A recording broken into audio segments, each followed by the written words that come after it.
Ola, podedes pasar. Eu sempre que colaborei así con distintas asociacións, nomeadamente a Asociación Solidaridade Galega con Povos Saharaui, sempre que teníamos nenos en acollida en verán, vivo aquí no ano, dende 12 anos, no? E no ano 2011, un membro do BNG de Tui, nesta mesma cociña, propúsome participar nunha candidatura electoral. Bueno, a partir de aí, empecé, a raíz desas eleccións, pues empecé cada vez a vincularme máis co BNG daqui de Tui, ata que, bueno, acabei agora de candidata a alcaldía. Contanos entón a túa vinculación con Pesigueiro, como chegaches aquí? Bueno, eu nací en Vigo, e vivimos sempre en Vigo, pero o meu pai era daqui de Pesigueiro, fixo aquí unha casa, pasamos toda a nosa infancia, os venres ou a acabar o cole, pois había que vir, e pasamos todas as fines de semana da nosa infancia vindo aquí a Pesigueiro, tiñamos unha casa na Carraveda, e, bueno, logo cando xa decidín ir a facer unha casa, decidín que quería vivir no campo e non, vamos, tiven claro que quería vivir tamén aquí en Pesigueiro.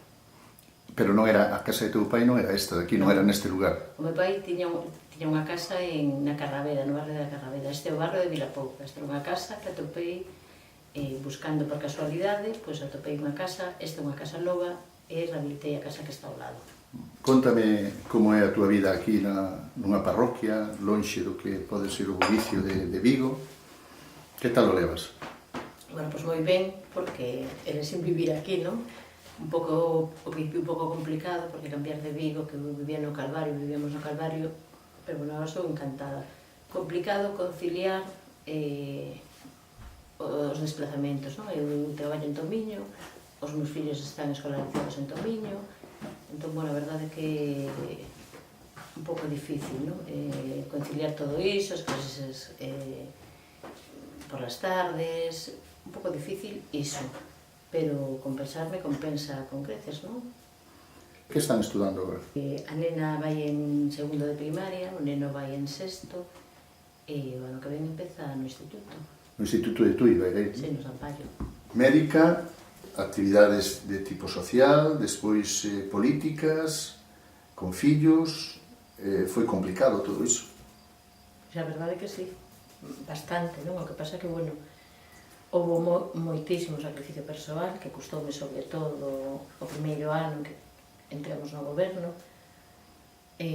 Bueno, é unha elección da que eu non me arrepindo para nada, non? Porque ti cando intentas educar os teus fillos e te comprometes, eles tamén teñen que ver que ese compromiso é real, non? Entón non podes renunciar cando se te complica a vida, non? Non sou nada arrepentida, pero recoñezo que o primeiro ano no goberno cheguei moitísimo, porque había moitísima renuncia persoal, de non ver os fillos, de telos colocados, a xente que comilles todo o día, e veías pouco froito, non? No traballo que estabas facendo, traballabas moito e non conseguías, parecía que non conseguías nada, non? Logo esa situación xa mellorou no segundo ano no goberno, porque xa despois de tanto esforzo empezamos a ver os froitos e, bueno, empezamos a ter compensación, empecé a estar compensada, non? A ter a compensación de que, por lo menos, o traballo daba resultados, sí. E, ademais, todo iso había que compaxinar co traballo, porque nós, por tanto o meu compañeiro, José Martínez Tato, como eu, non cobrábamos, non tiñamos adicación, entón compaxinábamos co noso traballo, que a verdade que foi o primeiro ano duro. Tiveches apoios na corporación e na militancia do BNG?